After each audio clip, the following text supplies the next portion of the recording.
Welcome to Aurelius Whitlock's Murder Museum.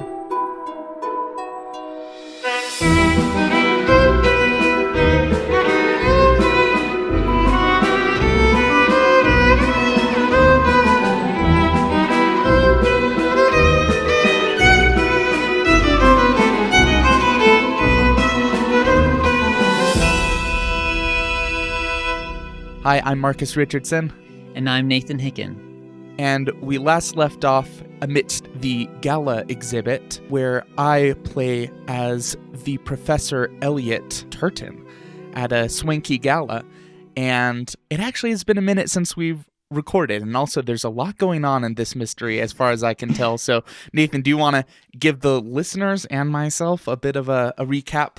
Yes, all right. So, last we left our detective Turton. We were at the gala at the Museum of Exploration and Discovery. The gala being hosted by the museum curator, Etienne Cousteau, who was holding the gala in honor of the newest artifact they found. The evening started out pretty swell, with Elliot meeting up with his date, Genevieve. We met a few other players, including Kira Shisuke, a donor to the museum. We saw the security guard as well, a young explorer named Julian Oliveira, and then Etienne's ex-wife, Nellie Cousteau. Now, the evening proceeded pretty mildly until at around 8 o'clock, a body was found at the atrium, the base of the stairs next to the dinosaur skeleton. After thoroughly examining the body, it was determined that he fell from a great height and died. About that time, the security guard collapsed from a heart attack, following which the lights went off, a fire started, and something killed the time loop. And we found ourselves back at the beginning on the stairwell. So we are back at the beginning of a seemingly time loop. Which is awesome. I love time loops. Can I pull up my Pocket Watson real quick? Yes. I'm going to flip him open and be like, hey, do I keep evidence loop to loop? It appears that you do not. I didn't look at those papers, though. That's all right. They're gone? Oh, man. Okay. I'll probably have more questions for you later. Doo-doo-doo. And I close it. I'm on the stairs. I'm next to Genevieve, or I'm... Okay. Genevieve has just asked you, where have you been? I look at her with a distant expression, and I think that my first instinct the second time around is to really get to know the deceased and possibly even prevent it. So I think what I'm going to do is, I know I talked to Cousteau before he gave his little gala speech. Gala or gala? I don't know. I've heard it both ways. Cool. So he should be around, right? Can I see him in the hall? You don't see him on the stairwell where you were at. Okay. In that case, I walk up to where the tables and such are. Okay. Or is it down? This setup is very familiar to you. You see, once again, Genevieve is kind of gesturing you towards your table from last loop. You see Kira, the donor you met, still at that table. You see a woman setting up a podium where Gavril will come speak in a few minutes. You see the band playing some music and some people wandering around, a couple waiters with trays of hors d'oeuvres and such. You do not see... Did you say Gavril? Sorry, you do not see Etienne. Okay. Was Gavril an old name? You technically don't know who he is, right? Okay, this again. Right.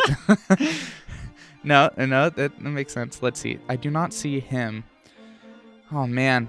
I mean, I could do this like a completionist thing, assuming that it's going to keep looping. I could be like, all right, this loop, I only do this one thing. But where's the fun in that? Thoroughness is not... Well, actually, let's see. I think I'm going to start by going different places. I know upstairs there's the Scorching exhibit and the Arctic exhibit. Down here, there's a Viking exhibit, which I do believe I saw a ship on fire in there. Yes, you did. Interesting. And just to review a few evidence things, I also saw some Arctic-like snow near the Sumerian sundial. Yes. Okay. I don't know much about the jungle, which is on the other side, the opposite side from the Viking exhibit, right? Nope, I don't know that you've been inside the jungle. Okay, but it is on the opposite side. It is on the opposite side of the Viking. I think I will make some lame excuse to Genevieve of why I need to go clear my head in the jungle and walk over there alone. Oh, all right. She leaves you to it. Okay, so you head to the jungle, and inside, through the archway, you can feel the blanket of humidity settle on your shoulders. Inside is what, for all intents and purposes, looks and feels like a jungle. There are vines and trees lining the walls, taxidermized jungle creatures prowling through the vegetation, and an actual flowing river with a bridge and some stone structures somewhere across the river. So this is a zoo, but all the animals are dead? Yeah. I'm not sure how I like their taste, but okay.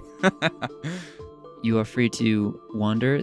The bridge goes farther into the jungle room. I do think I'm going to go in further, look for...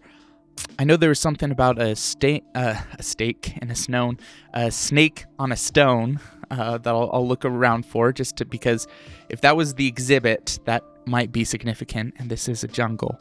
In addition to looking for that, I'm just looking for anything out of place and any people as well. Okay.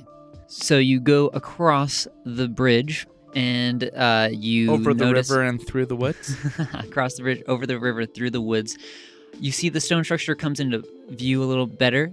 It seems to be a replica of an ancient temple of some sorts. There's a small plaque outside that describes 2 unnamed explorers who found this temple and the artifact inside. There are steps leading up so you can enter into the temple. Yes, I will do that. So you walk up the stairs. It's pretty impressive, honestly, that they've built this replica inside.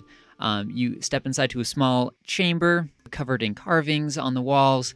There's also a small display case in the center of the room with a spotlight hanging above it.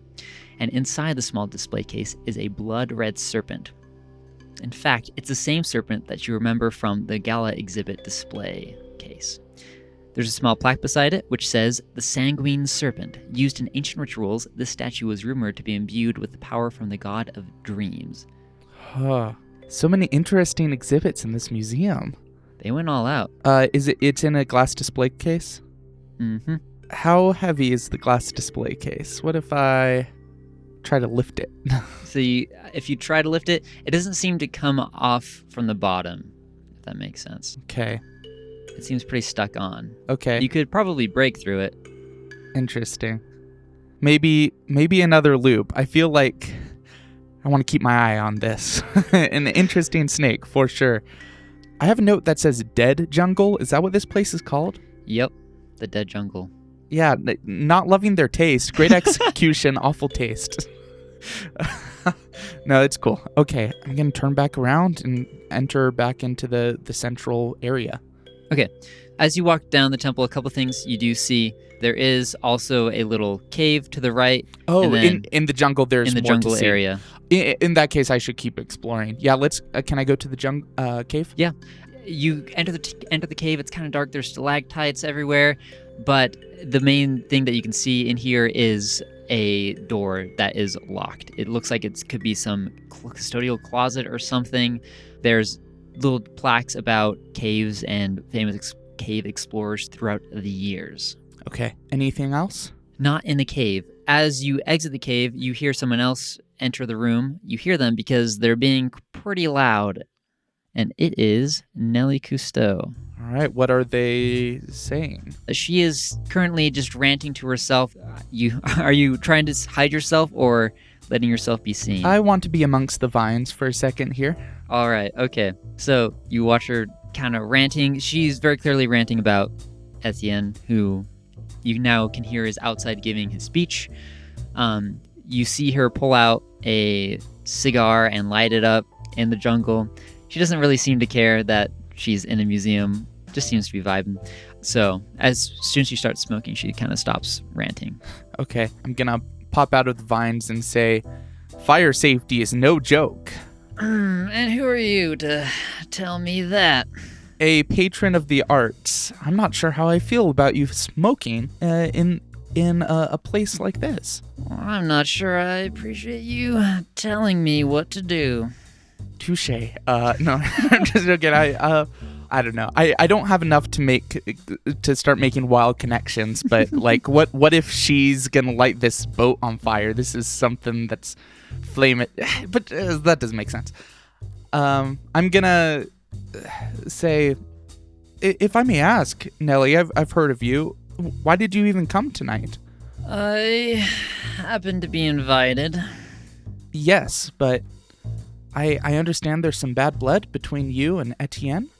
Look, what's in the past is in the past. What Etienne does now is his own business, but I was invited here, and I still have some sway in this community, so... Huh. And what kind of sway would that be? Are you a curator yourself? Listen, Toots, it's obvious you don't know who I am. So why don't you just get moving? You don't want to remedy that? Tell me a little bit about yourself.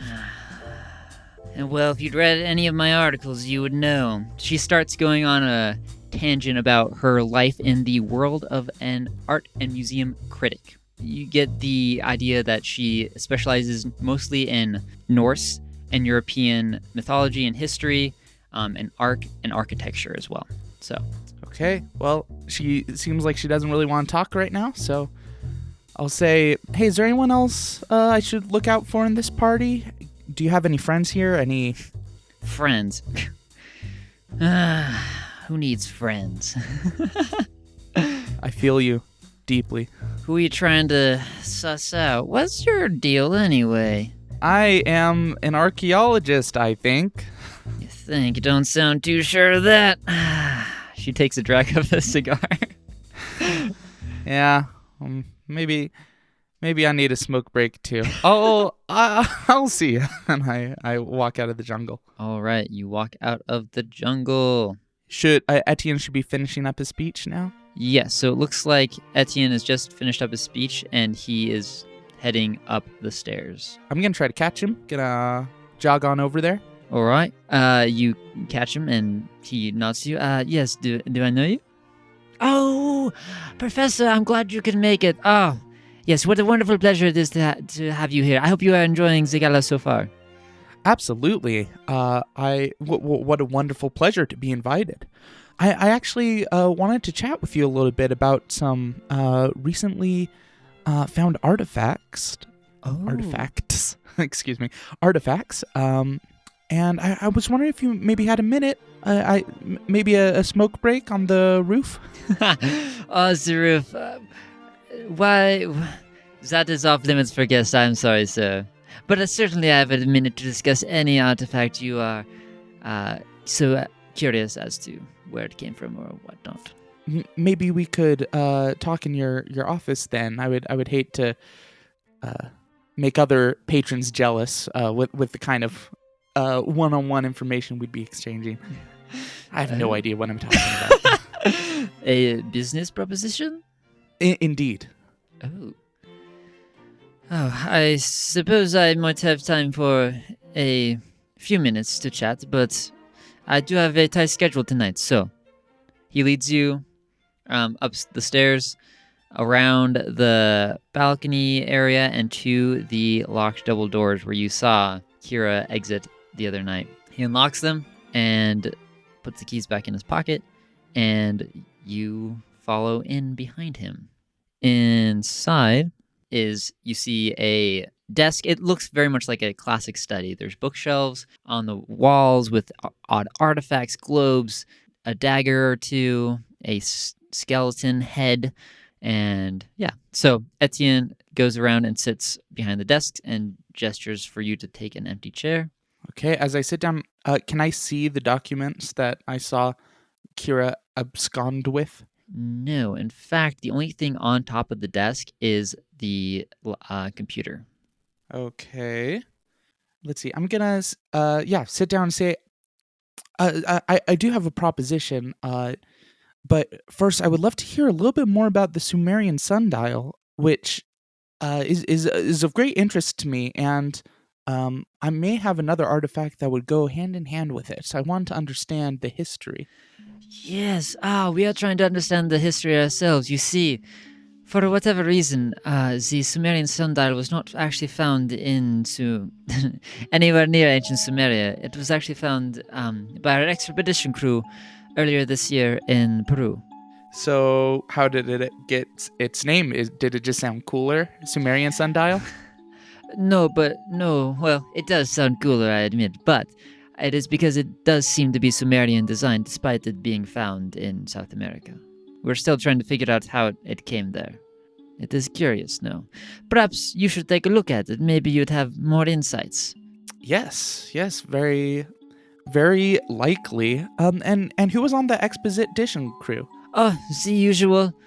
He lists off a whole bunch of names. The ones you recognize are Julian Oliveira, Margaret Hillary, and one more you've heard in passing, but you're not quite sure who it refers to, Gavril Rorich. Can you remind me what I would associate with Margaret? I have her name written down.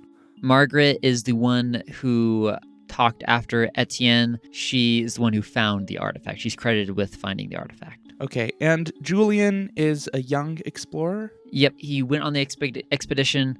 He specializes in, I think you know this, he specializes in tropical diseases and such. So he was there more as like a medical field capacity. You know, I'm not sure I knew that, but like it makes sense that I would glean that from this conversation. From this conversation. So, I mean, from this conversation, can I glean that Gavril is security? Yes. So he security detail, and you glean because of how he introduces him that Gavril is Etienne's nephew. Any other information I can get from him about, like, did the expedition go well? Were there any rough patches? Was it just a huge success? It seems that he treats it as a success, but he doesn't actually know. You actually find out that he wanted to go on the expedition, but wasn't able to due to other commitments. So Gavril was his eyes and ears, but it seemed overall to be a good thing. Well, at this point, I'm trying to stall, because if I can keep him in this office, he will not be killed at least in the way he was killed before. So I'm seeing if this puzzle box lets me jam a stick in it. At about 7:50, he will stand up and says he has to go. He must see other people. Like, you say he will. He glances at his watch and is like, I'm sorry, I have to go. And he gestures to the door and kind of tries to usher you out. So unless you're going to brute force him, he is going to. All right.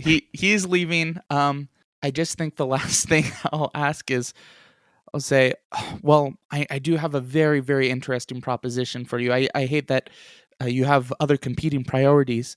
And sorry, who are you meeting with?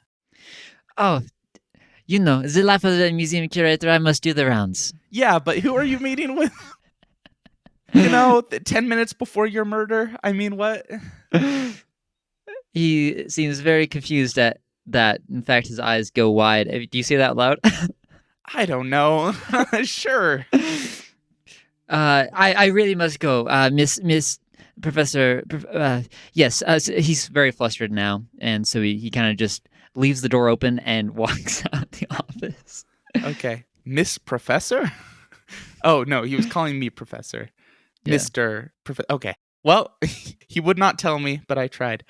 Okay, as I walk out of the office, I'm going to kind of track which way he's walking from a distance. All right, so you see him walk past the Sumerian sundial and left into the Scorching Expedition exhibit. I'm going to keep following him. I'm going to walk into the Scorching exhibit as well. All right. I'm going to wait 10, 20 seconds as if, I'm just here too. Okay. You make your way past the Sumerian sundial. You walk into the Scorching exhibit, and you notice immediately the temperature rise. There's sand on the floor, there's a line of stuffed camels and an obelisk on one side, but what immediately catches your eye is the giant pyramid in the center of the room. They're really going thematic with these exhibits. Oh, yeah. Wow. They made it hotter. Okay. Obelisk, pyramid. Any side doors or anything? Not that you can see. There is an entrance into the pyramid. You can see that you can actually go inside. I think I'll do that. You follow the sand path up into the pyramid, and inside, it's immediately cooler. You can see hieroglyphs on the wall. It looks authentic. Like if you haven't been to ancient Egypt that you know of, but this feels exactly like it would feel. You eventually make your way into the main room where you see a sarcophagus in the center behind plexiglass, and then there's columns supporting the four corners of the room. If you take some time to explore, you find a door behind the sarcophagus, kind of tucked in the shadows, and it says roof access. Anyone else in the scorching exhibit heading to roof access at the moment? Not that you can see, but as you're snooping around, you can hear shouting and movement, and then you can hear people running, and someone's running towards the pyramid real fast, running through the halls, and eventually you see the head security guard burst into the sarcophagus room and look right at you and kind of shove you out of the way of the door. Is this Gavriel? Would I be able to figure that out? Yes. As he shoves you out of the way, you can see on his little badge, it says Gavriel Rorich. Okay, well, I step out of his way, but I stay in here and I watch where he's going. Okay. He opens the door to the roof access. A couple other security guards come in, and they bolt up the stairs. I'm going to see if I can follow him. Okay, so you grab the door before it closes. Stick my foot in. You make your way up the stairwell. Are you trying to stay hidden or just going up with them? I think I'm going to try to look like I belong there, but not be like with the security guard, so a little bit behind. Okay. So they reach the top of the roof before you do, and you open the door to the rooftop, and it's covered in gravel. In the center is a round pointed skylight with one panel open, and next to the panel is the group of security guards gathered around something. Yeah, I'll get in close. Lucky for you, they seem to be all focused on whatever this is. It seems to be a pair of shoes. And Gavriel, the main security guard, is holding one in his hand. He lifts it, looks at it, drops it, and sprints off the roof down the stairs. Okay. These, I did know that Etienne, his shoes were not on his feet when he died. So these are Etienne's shoes. Almost certainly. I can look at them, and can I tell that they're Etienne's shoes? If you had to guess, you weren't particularly paying attention to his shoes, but very possibly they could pass for his shoes. Okay. I'm gonna look around to the other security guards that haven't quite followed him yet, or did they all leave in a gaggle? Depending on how long you take looking at the shoe, they will start leaving soon after him. I'll try to catch one and say, what's happening? Where did... The curator's dead! He points to the open panel, and you look down, and you can see a crowd of people gathered around the body of someone who you assume is the curator, Etienne Cousteau. Well, why are you all up here? Because Gavriel came up here. This is where the body fell from. Gavriel. I think there's a link here. It's all coming together. Oh my gosh. Okay. Is there any other roof entrance or exit? There just seems to be the main stairwell, and then there is off the side, you can look over the side, you can see the gardens below you, a nice little gardens. There's like even a little hedge maze you can see, a fountain, but yeah, that's all you can see at the moment. Are there any vines dangling down into the garden? Anything to climb? There is ivy. Whether it's strong enough to climb, you don't know. You'd probably have to try it out. Well, once the security guards leave, I think I might. I think I might try to get down into the garden. Okay. You climb down. The ivy is pretty thin. It feels like it's breaking. At the last 4 feet, you kind of have to jump off. So it's possible, yes, to climb down, climb up. That would probably be more difficult. You'd probably need something else.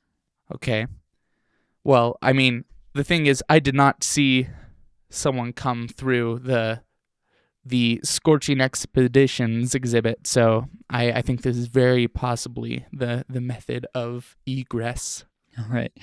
As you're standing there, you see two things. One, you see Genevieve exit the maze, your dinner date, and you see Nellie Cousteau run out of the Viking exhibit, which is connected to this by a pair of French windows after a bright flash of light. Okay.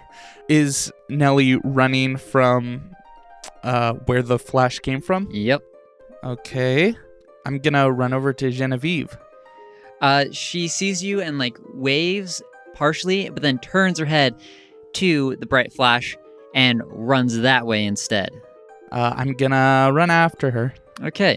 You run after her. You see what everyone's staring at. The Viking ship is on fire. All right. With a sudden flash, you say. Okay, I'm gonna run over to Genevieve and grab her shoulders and say, "Where were you?" Just in the garden. We gotta put this out. This was not supposed to happen. So she rushes back into the garden area and procures a bucket of some sorts and starts hauling water to try to put the ship out. Okay, well, while she does that, I think I will watch. In the Viking room, which is less safe, or from the statuary gardens? Good question. I need to look around both of these places, but also this is a moment of crisis. I think I'll look around the Viking exhibits during this moment. Okay, so you wouldn't really notice this because of the light of the flame, but the lights are out at the moment. Oh, right. Uh-huh. So you look around the Viking exhibit while the flaming ship is there. It's kind of hard to focus because there's a lot of smoke in your eyes and whatnot. But you notice that there is the flaming ship, a giant gray stone with Viking runes, and a wooden shield with various images carved into it. And then the pair of French windows along the back, one of which opens into the statuary gardens. Okay. I'm gonna go out coughing into the statuary gardens. Okay. You head back in. You see lights flicker on inside. You hear sprinklers turn back on. The fire seems to be dying down a little bit, so that's good. Genevieve's still running back and forth. Nellie is kind of just passed out on a bench. Okay. She seems a little overwhelmed. So, I guess I go over to Nellie and I'm gonna ask, why'd you do it? Why'd I do what? Why did you commit arsonery? Arsonery? What's the word? Why did you light the boat on fire? I told you, fire safety's no joke. Should have been my boat to begin with. I don't know what all the big fuss is about. What, did you toss your cigar in there? She kind of looks at her hand, kind of surprised that her cigar's not in there. It all happened so fast. People are screaming. Etienne's dead Because why? Can't even. All right. Doesn't know when to quit. Uh-huh. All right. I guess I'm not going to convince her to be that helpful. So I'm going to just see no one else is in this garden? No, besides Genevieve running back and forth with the water. Okay. Any interesting statues or anything? So there is a fountain with a statue of a swan on top of it. There are a couple benches. As you look around, you notice a lot of the statues in this garden seem to be Greek-based. So it depends on how lost you want to get into the maze. But I guess not that lost. But it is like a hedge maze of sorts? Mm-hmm. It's decent sized. Interesting. I think I'm going to enter the maze. All right. I'm going to go left, and then right, okay. and then right, and then left, and then I'm just joking. I actually have a part of the maze. No, you do. Okay. But, okay. So can I brute force it? Can I just I'm at wait. At every intersection, I'm going to turn left. Okay. So you come quickly to a dead end where there is a statue of a man, 2 children, and a pair of snakes. Does it have the name engraved? It looks and it says, you look around it and it says Lao Kun. Laocoon. Nathan, is this entire mystery just a way to get me to learn about really obscure minor gods of the Greek pantheon? What? No, what? Okay, Laocoon, god of, does it say? Or is this a hero? Or It doesn't say, but, if you... That's okay. If it's not information that I can easily glean, then you don't have to tell me. Yeah, well, you could ask Pocket Watson to explain the myth of Laocoon if you'd like. I feel like any second now I'm going to be yoinked back to the beginning again. So, yeah, no, I'll still do it. I'll flip open Pocket Watson. All right, so you flip open Pocket Watson, and you see... okay, yes, what can I do for you? Pocket Watson, do you want to explain the story of Laocoon to me? Oh, yes. Oh, it's been the subject of numerous adaptations over the years, but the main myth goes that his two young sons were attacked by giant serpents that the gods had sent down, and Laocoon was able to triumph over them, I believe, but I'm not sure that his sons survived. Okay, thank you. We'll be in touch. All right. As you power down Pocket Watson, Genevieve appears in front of you, kind of frazzled, looks at you and asks, What are you doing here? What are you doing here? The boat's on fire. It's out now, no thanks to you. Oh, it is. Oh, I needed a moment to breathe. Yes, I can see how this was all very trying for you. Now, she moves around you and grabs something from behind the statue. I observe. All right, she grabs something. It's in a sack, so you can't really see what it is, but it is large, it is heavy, and she looks at you, makes eye contact, and then reaches into her dress and disappears. And a split second later, you hear the shattering of glass, a white flash, and you're back at the stairwell.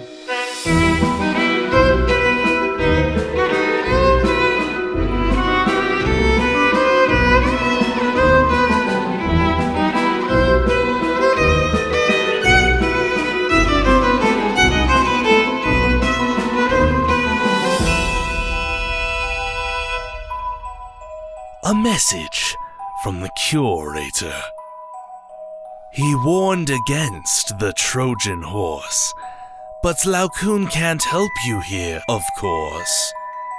Can you spot the shambled fake, the lovers, the revenant, and the jungle snake?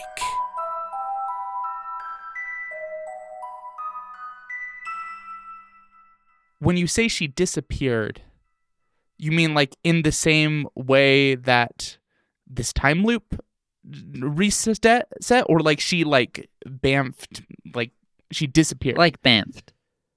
Oh my gosh. Is she a planeswalker? What is this? Is she here to solve the mystery as well? Possibly? Because that sounds out of the realm of this setting.